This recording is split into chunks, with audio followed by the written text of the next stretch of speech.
The city air was cool and sharp, a different kind of cold from what she was used to.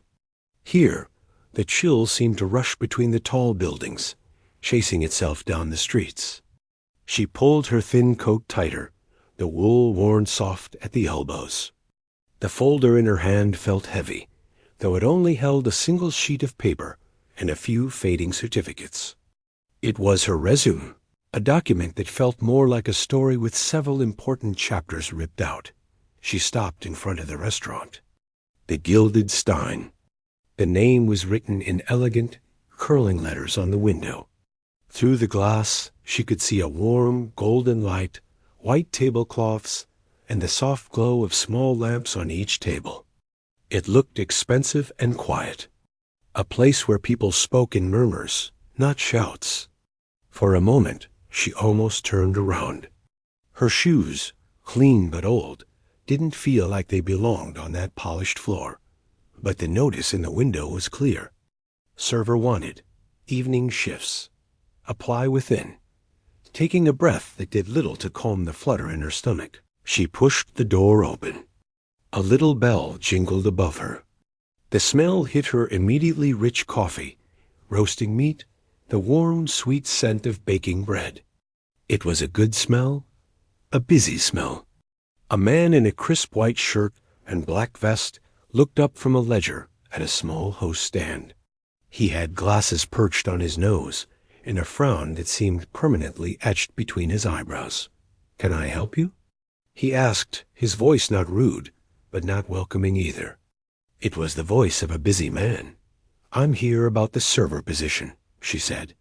Her own voice sounded smaller than she wanted it to. He looked her up and down, a quick, professional glance. "You have experience?" "Some," she said, which wasn't entirely a lie. She had worked in a cafe, a lifetime ago it seemed. She handed him the folder. He took it and gestured with his head. "Wait in the back. I'll be with you shortly." The back of the restaurant was a different world from the calm dining room. It was all stainless steel and shouting heat. A large fan whirred in a corner, fighting a losing battle against the warmth from the ovens. A young man was chopping onions with terrifying speed. Another was scrubbing a pot, his face shiny with sweat. They glanced at her, then back to their work. She found a small rickety stool in a corner by a door marked office and sat down, placing her hands in her lap. Her fingers, long and slender, had a slight tremor. She curled them into fists to make it stop. After what felt like an hour, or was probably only 10 minutes, the man from the front, Mr. Henderson according to a small name tag, opened the office door. "Come in." The office was cramped, filled with boxes of napkins and bottles of wine. A desk was buried under invoices and delivery slips. He sat behind it and motioned for her to take the only other chair. He looked at her resume again. "Elena," he read her name aloud. "Not much recent history here. You new to the city?" "Yes," she said. "Just moved. Why?" he asked, not looking up. "For a fresh start," she replied. It was the simplest truth. He nodded as if he'd heard that 1,000 times. He tapped the paper. "This says you worked at a cafe." "The Gilded Stein is not a cafe. Our patrons are discerning. They expect a certain level of service. Discreet, efficient, and polite. No drama. Can you handle a 6-table section during a Saturday night rush?" "I believe so," she said, forcing her voice to be steady. He finally looked at her, his eyes sharp behind his glasses. "It's hard work. You're on your feet for 8 hours. You have to remember complex orders, deal with complaints with a smile, and keep your head when the kitchen gets backed up. It's not glamorous." "I understand," she said. He leaned back in his chair, which squeaked in protest. "The pay is decent. Tips are good if you're good. You get 1 family meal a shift. You're late twice, you're fired. You drop a tray of drinks on a patron, you're fired. Any questions?" Her eyes, almost of their own will, drifted past him, through the office's small window that looked out into the main dining room. There, in the far corner, on a low stage barely larger than a rug, was a shape covered with a large gray cloth. The shape was unmistakable, the gentle slope of a grand piano's lid, the curve of its legs. It sat there like a sleeping giant, forgotten and silent. A thick layer of dust made the cloth look ghostly in the dim light. For a second, she wasn't in the cramped office. She was somewhere else, with the roar of a crowd and the blinding heat of a spotlight. The memory was so intense it stole her breath. She blinked, and the dusty, quiet dining room snapped back into place. Mr. Henderson followed her gaze. Oh, that old thing. Left over from the previous owner. He thought live piano music would be classy. Was more trouble than it was worth. Just takes up space now. He waved a hand, dismissing the instrument. So, questions about the job? Elena pulled her attention back to him.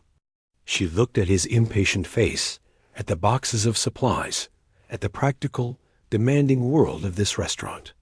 The world of the piano, that other life, was under a dust cloth. It was part of a story that was closed. No, sir, she said softly, turning her eyes away from the stage.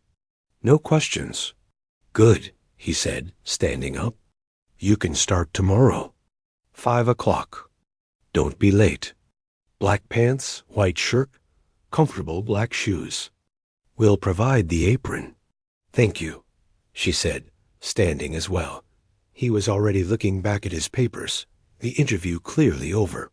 She let herself out of the office, through the bustling kitchen, and back into the cool evening air. The bell jingled again behind her. She walked down the street, the folder now empty in her hand. She had a job. It was a hard job, but it was a start. It was a way to pay for the tiny apartment with the window that only faced a brick wall. As she walked, her right hand flexed at her side, the fingers stretching and then curling in again, a silent, restless movement. It was a habit she thought she'd broken. The calluses on her fingertips, once hard and proud, were now soft and almost gone. But the memory in her muscles, the map of 1,000 melodies, that was still there. Sleeping, she didn't look back at the gilded stein. If she had, she wouldn't have seen anything remarkable, just a restaurant hiring another server. No one in the world, not Mr. Henderson in his office, not the cooks in the kitchen, and certainly not the people walking by on the street, could have guessed what was now inside, waiting. The piano was silent. The girl was hired to carry plates. That was the simple truth of it, for now. The rhythm of the restaurant was a kind of music all its own, and she learned it note by note. The heavy front door had a deep whoosh and a specific click when it shut. The water glasses made a clear, high ping when they touched, different from the duller clunk of the wine glasses. The kitchen doors swung out with a frantic squeak and slammed back with a solid thump. And underneath it all was the constant low hum of conversation, the serious discussions of business dinners, the easy laughter of friends, the quiet murmur of a couple on a date. She moved through it all like someone learning the steps to a new dance. Her first few shifts were a blur of spilled pepper and forgotten drink orders. Her feet, in the sensible black shoes she'd bought, ached with a fierce, burning pain by the end of the night. The other servers, a tight-knit group, watched her with careful, neutral eyes. They were polite but distant. They had seen new people come and go, washed out by the weekend rush. They would wait and see if she lasted, but she was a quick study. She learned that table 6 liked their steaks cooked a little more than they asked for, and that the older couple at table 4 always shared a dessert but needed 2 forks. She learned to carry 3 plates up her arm, her hand steady, her balance sure. She learned to smile with her eyes, even when a customer was being difficult, because a fake smile was worse than no smile at all. She became good at being invisible in the right way, there when needed, gone when not. A quiet part of the room's machinery got Mr. Henderson watched from his post by the host stand. He gave small, gruff nods of approval. She was reliable. She was on time. She didn't complain. She was exactly what he wanted, a part of the background, and all the while the piano sat there. It became just another piece of furniture to her, a large, shadowy shape in the corner of her eye as she delivered baskets of bread or poured coffee. Sometimes, when the dining room was quiet before the evening rush, she would pass by it and see the fine layer of dust on the gray cloth, undisturbed. It looked lonely. It looked finished. 2 weeks turned into 3. She started to recognize the regulars. There was a group of 3 friends who came in every Thursday. They were loud in a cheerful way, always ordering the same bottle of red wine and telling big, expansive stories that made their table the loudest in the room. They had been coming to the Gilded Stein for years, since the previous owner's time.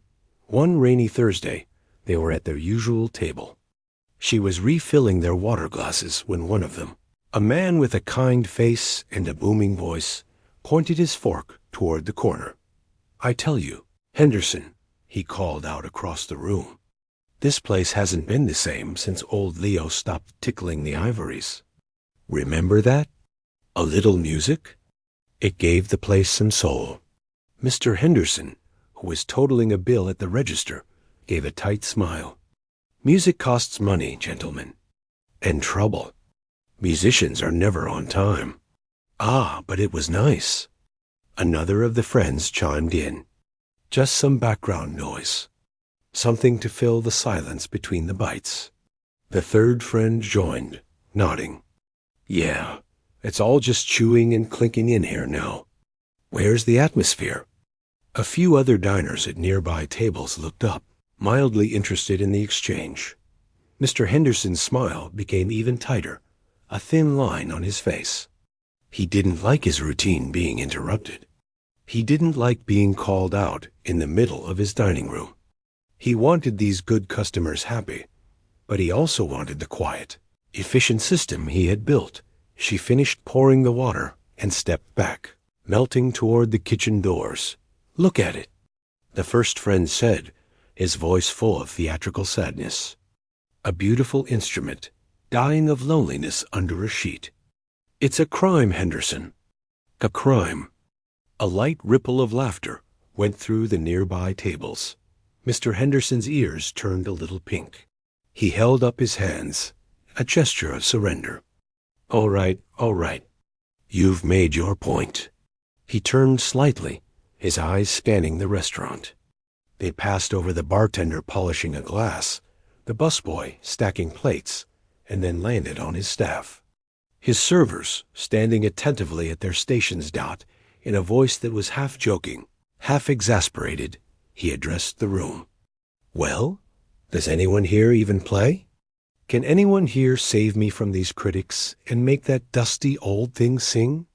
Just a little something? A show tune? Chopsticks?" He laughed a short, hollow laugh. The dining room chuckled with him. The other servers shook their heads, smiling, taking a step back. One of them held up her hands. "I took flute in 4th grade, boss. That's not gonna help." More laughter. She was standing by the service station, next to the coffee machine.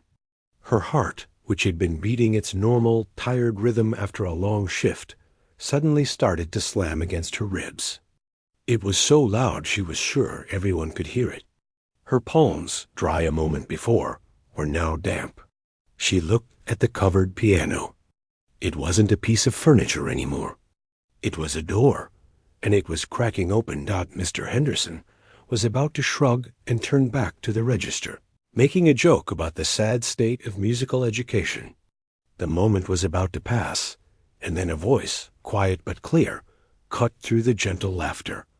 "I can." The words came out before she could think to stop them. They didn't sound like her voice. They sounded calm and sure. All the light chatter in the room died. Every head turned. The busboy stopped, a plate in each hand. The bartender looked up.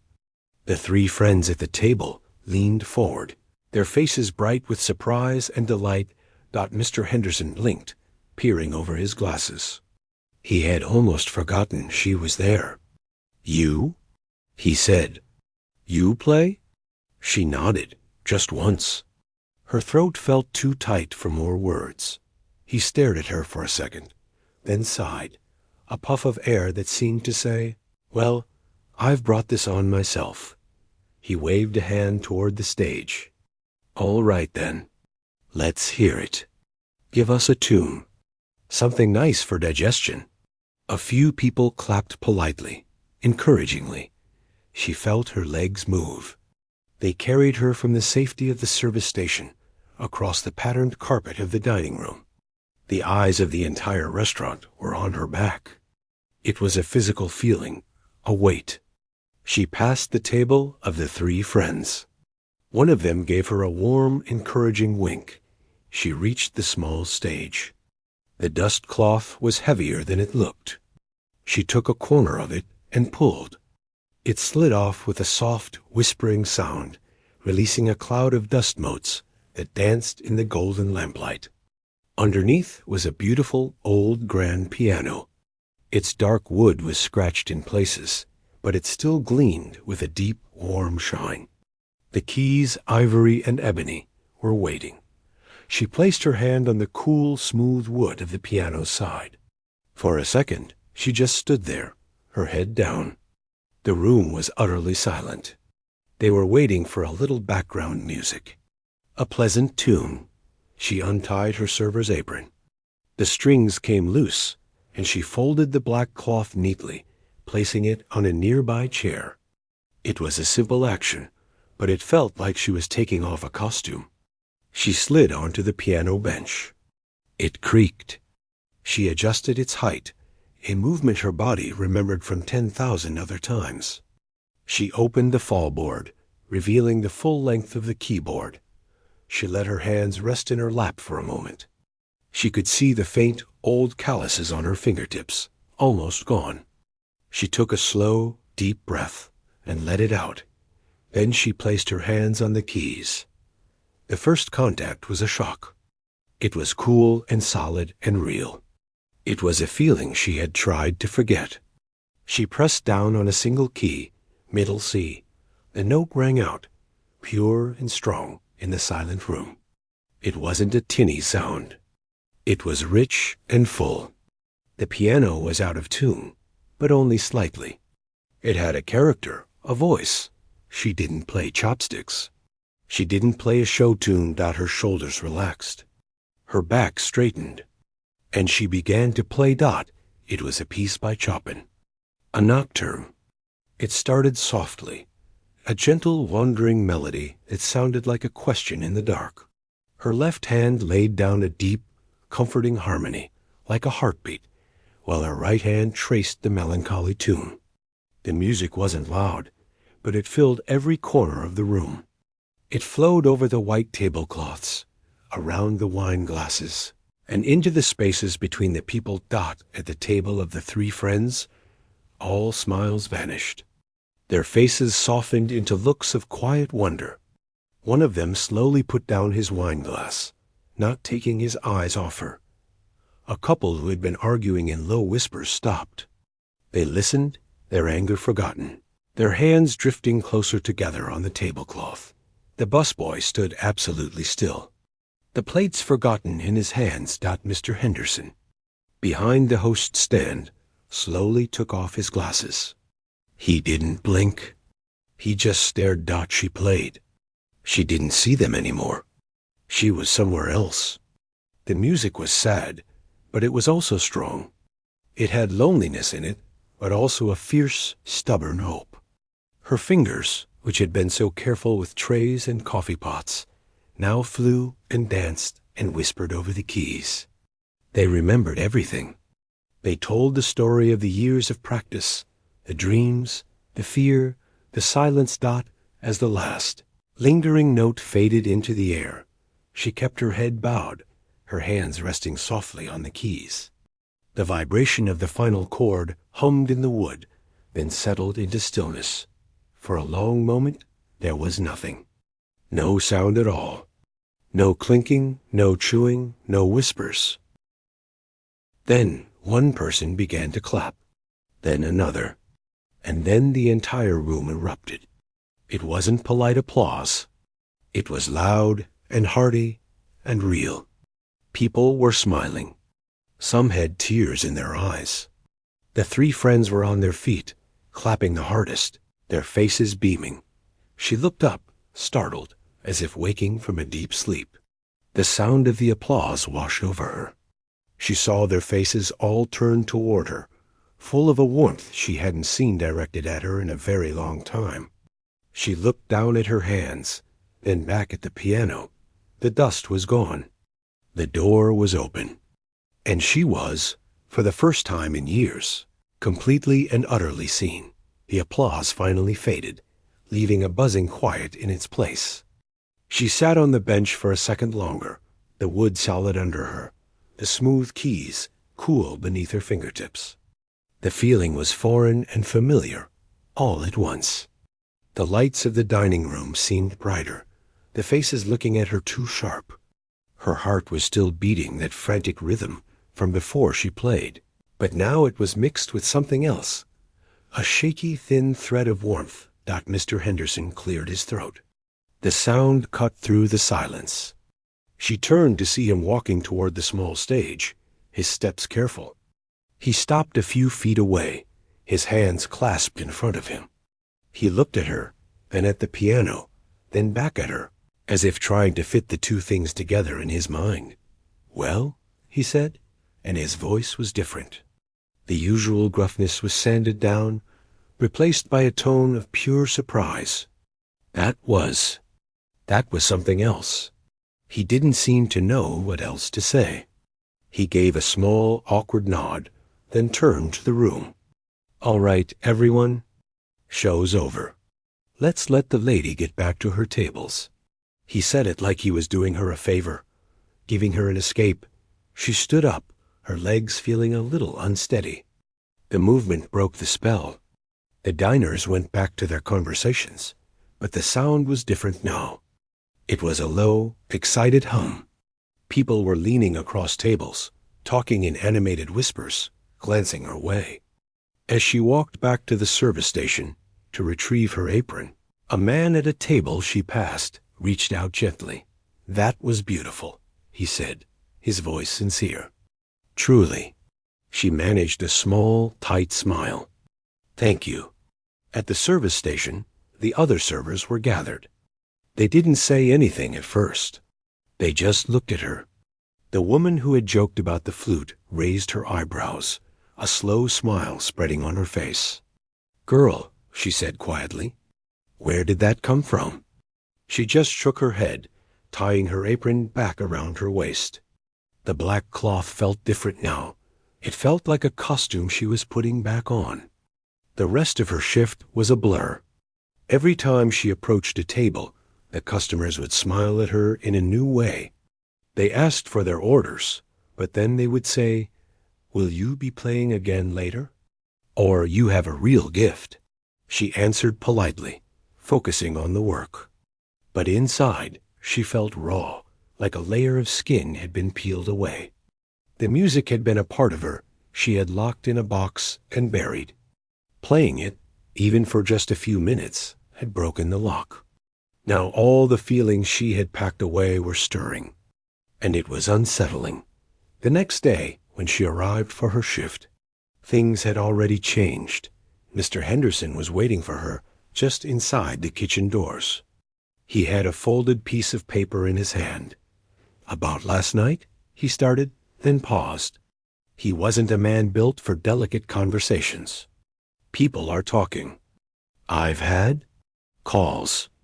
Reservations asking about the piano player." He said the words "piano player" as if they were in a foreign language. He held out the paper. "This is a new schedule. You still have your serving sections, but at 8:30 every night you work, you take a 20-minute break. You play just like you did. Nothing too sad, maybe. Something pleasant. She took the paper. It was her regular schedule, with PIANO 8:30 p.m. written in neat block letters on each of her shifts. 20 minutes, he repeated, holding up 2 fingers to make the point clear. Not a second more. We're not running a concert hall. It's atmosphere. He seemed to be convincing himself as much as telling her. And for this addition, we'll add a small extra to your hourly. Not much, but something. She nodded. It wasn't a request. It was a new job description. That night, at 8:25, a strange feeling settled over the restaurant. A quiet anticipation. Diners who had finished their main courses ordered another coffee or a dessert and settled in. The 3 regular friends were there, of course, seated at the best table in the house, grinning like they had won a prize at 8:30. She took off her apron, folded it, and walked to the piano. This time, the walk felt longer. The first time had been a surprise, even to her. This time, it was expected. The pressure was a quiet, gentle thing, but it was there. She sat down. The room grew still. She played a different piece this time. Something by Debussy. It was like painting with sound, all soft colors and shimmering light. She lost herself in it again, but not as completely. A part of her was aware of the room, of the people holding their breath, of the busboy leaning against the kitchen doorframe to listen. When she finished, the applause was just as warm, but it felt like part of the routine now. And so, a new rhythm began. Her life split into 2 very different parts. There was the server part, fast, precise on her feet, dealing with the mess and noise and demands of the dining room. Her hands carried heavy trays, wiped down tables, and punched orders into a flickering computer screen. Then, at 8:30, she became someone else. She would sit, and the world would shrink to the space between her hands and the keys. The noise would fade, replaced by a universe of melody and harmony she had built in her mind years ago. For those 20 minutes, she wasn't the new girl trying to make rent. She was herself again, the self she had been before the world got too loud and too bright and too scary. The change in the restaurant was slow but steady. More people came. The Gilded Stein was no longer just a place for a quiet meal. It was the place with the piano player. The wait for a table on a Thursday, Friday, or Saturday night grew longer. Mr. Henderson started wearing a better shirt to work.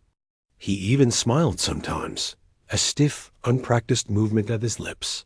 One night, about a week into the new routine, a man sat alone at a small table near the stage. He was older, with gray hair and sharp, intelligent eyes. He ate his meal slowly, watching her not with the dreamy enjoyment of the other diners, but with a focused, analytical look. He watched her hands. He watched her posture. He listened with his head tilted, as if trying to solve a puzzle. When she finished playing and the applause died down, he didn't clap. He simply took a small notebook from his jacket pocket and wrote something down. Then he paid his bill and left. She thought nothing of it. She had other things to worry about. The dual life was exhausting. Going from the intense mental focus of performance back to the physical rush of clearing tables was a jarring shift every night. She felt stretched thin, like a wire pulled too tight. The joy of playing was real, but so was the old fear that always followed close behind it, the fear of the expectation. The fear that one night her hands would simply forget what to do. A few days later, a local weekly newspaper came out. One of the servers brought it in, his eyes wide. He shoved it across the counter to her during a pre-shift huddle. "Look, you're famous." There, in the art section, was a short review. The headline read, "Hidden Treasure at the Gilded Stein." She read it with her heart in her throat. The reviewer, the man with the sharp eyes and the notebook, had written about finding a performance of startling emotional depth in an unlikely place. He praised her technical skill, her touch, her phrasing. "This is not mere background music," he wrote. "This is the sound of a true artist, one who has clearly undergone rigorous training, choosing to speak in a whisper rather than a shout." One wonders what story brought such a talent to a restaurant stage. Mr. Henderson read the review over her shoulder. He whistled low. "Rigorous training," he read aloud. He looked at her, really looked at her, for the first time since he'd hired her. The girl who needed a fresh start. The girl with the gaps in her resume. What's he talking about, rigorous training? All the other staff in the kitchen were looking at her, waiting. The sounds of prepping food seemed to grow quiet. She stared at the newsprint, the black words swimming a little. The man's review had been a kind key, but it had also unlocked a door she kept locked. She took a slow breath, her eyes fixed on the phrase, "true artist." The words felt like an accusation and a gift all at once. "I went to school for it," she said, her voice barely above a murmur. "A music school. A good one. Why aren't you? You know, playing somewhere? In a hall?" One of the cooks asked, wiping his hands on a towel. She didn't answer for a long moment. She folded the newspaper carefully, smoothing the page. The memory wasn't of a single moment, but of a slow, crushing weight. The feeling of 1,000 eyes in a vast, dark hall. The paralyzing silence before the first note. The way her own breath would echo in her ears until she thought she might suffocate. A terrible, public feeling of her mind going blank, her fingers freezing. "The big stages," she said finally, choosing her words with care, like stepping on stones across a cold river. It wasn't for me. It got to be too much. The piano and we needed some quiet." She looked up from the paper and met Mr. Henderson's gaze. He was a practical man. He understood things breaking under pressure. He understood choosing a simpler, quieter path when the other one became too dangerous. He saw, maybe for the first time, the faint shadows under her eyes, the way she sometimes held her hands as if they were sore. He just nodded once. No more questions. He took the newspaper from her. "Well," he said, his business voice returning. "This is good for us." "Very good. Remember, 20 minutes, atmosphere." He walked away, already thinking about how to handle the flood of new reservations. She stood there in the bustling kitchen, the noise closing back in around her. The secret was out, or part of it.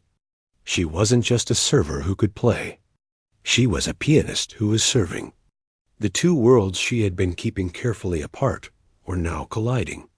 And she didn't know yet what would be left standing in the space where they met. The newspaper article was like dropping a single stone into a still pond. The ripples just kept getting wider. The phone at the Gilded Stein rang more often, and now the calls weren't just for reservations. People asked, "Is the pianist playing tonight?" Some even asked for her by name, the name printed in the review. It felt strange to hear it. It was hers, but it sounded like it belonged to someone else, someone who lived in a different, grander world. Mr. Henderson, for his part, handled the new fame in his own way. He put a small, elegant sign near the host stand that read, "Live Piano, 8:30 p.m. nightly." He started printing special menus for the weekend, with a little musical note next to the dessert list. He was a businessman, and he had stumbled onto a gold mine. He treated her with a new, cautious respect, but the rules were still the rules. 20 minutes. No exceptions. She tried to hold on to the old rhythm, the one where she was just a server. But it was impossible now. When she carried plates to a table, people would often stop her. "We came because of the review," they'd say, beaming. An older woman once took her hand and said, "You play like an angel, my dear." An angel, The praise was warm, but it was also heavy. It came with expectations. They weren't just expecting a nice tune anymore. They were expecting art. The other staff watched all this happen. Their quiet curiosity turned into a kind of protective awe. The cook who had asked her about the concert halls now made sure a glass of cool water was waiting for her on the piano bench every night. The server who joked about the flute would give her a gentle nudge at 8:25. "Almost time," she'd whisper. "You ready?" It was a small gesture, but it meant everything. They were her crew, and they had her back. The hardest part was the silence just before she played. Those few seconds after she sat down, when the entire room was holding its breath. That silence was the ghost of every concert hall that had ever terrified her. It was the same oppressive, waiting quiet. In the beginning at the restaurant, the surprise of it all had carried her through. Now, she had to face it night after night. Some evenings, her fingers would feel cold and stiff. She'd stare at the keys and her mind would go blank, just for a heartbeat, a terrifying flash of the old fear. But then she would look out, not at a dark, faceless crowd, but at specific people.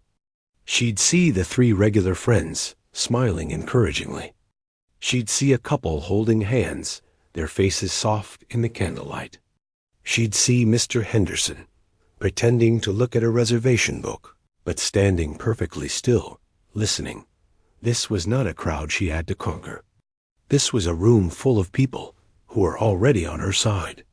She would take a breath, place her fingers on the familiar cool ivory, and begin. The music would push the silence back, and for those 20 minutes, the fear would be forgotten. One evening, about a month after the review, a different kind of customer came in. He was a younger man, dressed in neat but comfortable clothes. He didn't look like the usual business diner or the celebrating couple. He came alone and asked for a table near the piano. He ordered a simple meal and spent the whole time before she played just watching the room. Watching the staff, watching her as she worked her tables. When she played, he listened intently, but not with the dreamy expression of most. He listened like a mechanic listens to an engine, hearing all the separate parts. He nodded slightly to himself a few times. After her set, as the applause died down and she was putting the dust cloth back over the piano, he approached her. "Excuse me," he said. His voice was calm and clear. "That was really exceptional. My name is David. I'm a producer for a local radio show, City Sounds. We do segments on interesting artists in the community. I was wondering if you might have time to talk, maybe for a short interview? Your story. How you came to be here. I think people would love to hear it." The old panic, cold and sharp, rose in her chest. An interview. Her story. The thought of talking about it, of putting the past into words for strangers, made her feel dizzy. She saw the flash of a microphone, imagined her voice, shaky and unsure, being broadcast into countless cars and homes. I don't think so," she said, taking a small step back. I play here. That's all." He smiled gently, seeing her discomfort. "No pressure at all. The offer stands? Here's my card. If you change your mind, or even if you just want to chat as music lovers, give me a call." He handed her a simple white card. She took it, her fingers trembling slightly. She put the card in her apron pocket, where it felt like it was burning a hole. For the rest of the shift, she could think of little else. The past was one thing to carry quietly inside. The idea of letting it out into the air, of making it real by speaking it, was terrifying. Later that week, something else happened. A well-dressed older couple came in. They ate their meal, listened to her play with tears in their eyes, and as they were leaving, the man stopped Mr. Henderson. "That young woman," he said, his voice thick with emotion. "She brought my wife back to her childhood tonight. Her mother played that exact piece." He handed Henderson a sealed envelope. "Please give this to her. It's not a tip. It's a thank you." When Henderson gave her the envelope at the end of the night, she opened it with confusion. Inside was a heartfelt note and a gift certificate for a large, famous music store in the city. "For new sheet music, or whatever you need," the note said. She stared at it. The generosity was overwhelming. It wasn't money for service. It was an investment in her art. She felt a rush of gratitude so strong, it brought her to the edge of tears, followed immediately by a deep, aching shame. She didn't deserve this. She was a runaway, a dropout, hiding in a restaurant. That night, for the first time, the music she played was angry. It was a powerful, stormy piece by Beethoven. Her fingers struck the keys with a force that made the piano's frame shudder. The sadness and the fear in her boiled over into the music, turning it into a thunderstorm of sound. The diners were stunned into a deeper silence than usual. When she finished, there was no immediate applause. Just a stunned quiet, followed by a wave of applause that was more like a release of tension afterwards. Drenched in sweat and feeling hollow, she was cleaning her last tables. The older cook, the one who left her water, was mopping the floor nearby. He worked in silence for a while, then spoke without looking up. "My brother," he said, his voice rough.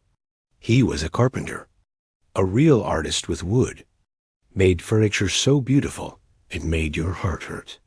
Then he messed up his back. Can't do it anymore. He tried working in a lumber yard, but it just made him mean. Hates the smell of sawdust now. The cook pushed the mop back and forth. Took him years to just build a birdhouse for his grandkid. Took him years to pick up a tool without being angry at it.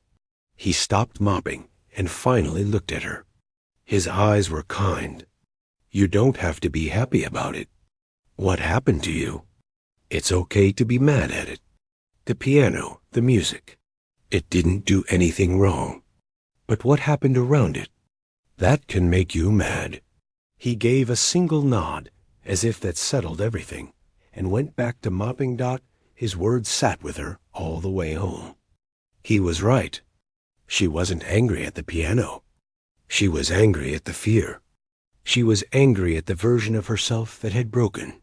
She was angry that a thing she loved so much had become a source of such pain. The next night, she took the radio producer's card out of her pocket. She held it for a long time. Then she took out her phone. Her hand was steady. She typed a short email. "Dear David," she wrote, "thank you for your kind offer. I'm not ready for an interview, but maybe one day. For now, I'm just grateful to be playing again. Sincerely." She didn't sign it with the name from the newspaper. She signed it with the name her mother had called her when she was a little girl, sitting at her first small piano. It was a name that belonged only to the music, and to her. She hit send. The past was still there. The fear still lingered in the shadows of the quiet moments. But for the first time, she didn't feel like a prisoner to it. She was just a woman who served tables and who, for 20 minutes a night, got to have a conversation with an old friend. And that, for now, was enough. Summer turned to fall. The air through the restaurant's door grew crisp, carrying in the scent of dry leaves and distant fireplaces. Inside the gilded stein, the warmth was more than just the heat from the kitchen. It was in the now familiar faces that filled the tables every weekend, in the gentle hum that settled just before 8:30, in the way the light from the small lamps gleamed on the piano's polished wood. Her life found a new balance, not perfectly steady, but one she could walk on without fear of falling. The 20 minutes at the piano were no longer a terrifying leap, but a part of her day she began to quietly look forward to. She even started to experiment a little. One night she played a piece from a movie she loved and saw a young couple light up with recognition. Another night she tried a jazz standard, her fingers finding a new, looser rhythm. The old cook nodded along from the kitchen doorway a faint smile on his face. She kept the gift certificate from the older couple for a long time, tucked in a drawer like a sacred object. Finally, on a rare day off, she went to the big music store. The smell of paper, wood, and rosin hit her like a physical memory, the smell of her old life. She wandered the aisles, her fingertips brushing over cool brass instruments and shelves of theory books. She didn't buy new sheet music. Instead, she bought a beautiful leather-bound notebook, a set of high-quality pencils, and a soft eraser. She had started to scribble little melodies in the margins of her order pads. Now she had a place to put them. One Friday night in late October, the restaurant was particularly full. A buzz was in the air, louder than the usual weekend energy.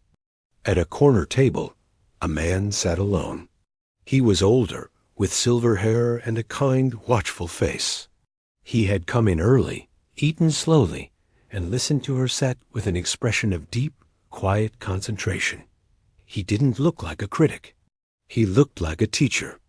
After her set, as she was carefully covering the piano, he approached. His movements were calm and unhurried. That was a beautiful interpretation of the Schubert, he said. His voice was warm, like well-worn wood, the way you softened the second theme. It wasn't just quiet. It was fragile. That's a hard thing to do. She turned, a little surprised. Most people complimented the feeling, the beauty. No one had ever spoken to her about a specific technical choice in years. "Thank you," she said, unsure of what else to say. "My name is Robert," he said. He didn't offer a hand, just a slight, respectful tilt of his head. "I'm the music director for the city's community symphony. I have to confess, a friend sent me that newspaper clipping months ago. I've been meaning to come by ever since." Her heart gave a single, hard thump. Symphony. The word conjured images of vast stages, black suits and gowns, an ocean of expectant faces. The old, cold feeling began to creep up her spine. He must have seen something flicker in her eyes, because he quickly held up a hand.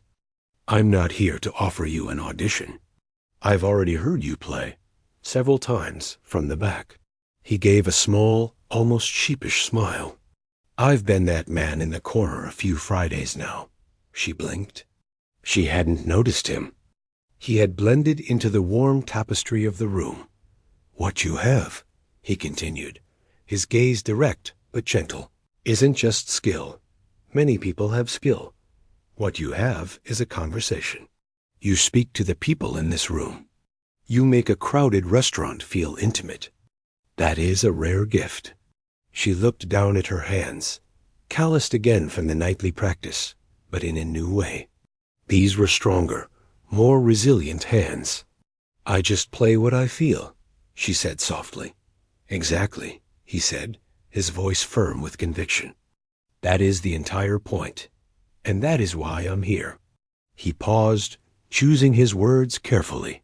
"In 2 months we are performing a concerto. The soloist has fallen ill and cannot continue. It is a piece that requires not just technical precision, but heart. A lot of heart. It needs someone who understands that music is a story told to the person in the very last row." He took a small breath. "I would like you to consider being our guest soloist." The air left her lungs.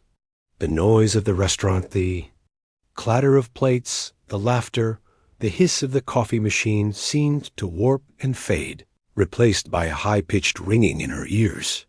Soloist with an orchestra.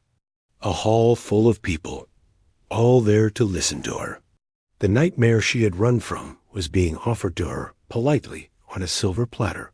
"I can't," the words tumbled out, raw and immediate.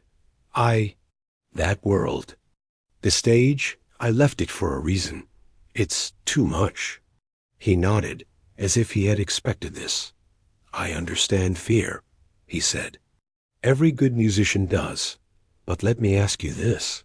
When you sit here," he gestured to the piano bench, "are you speaking to the room?" She thought about it.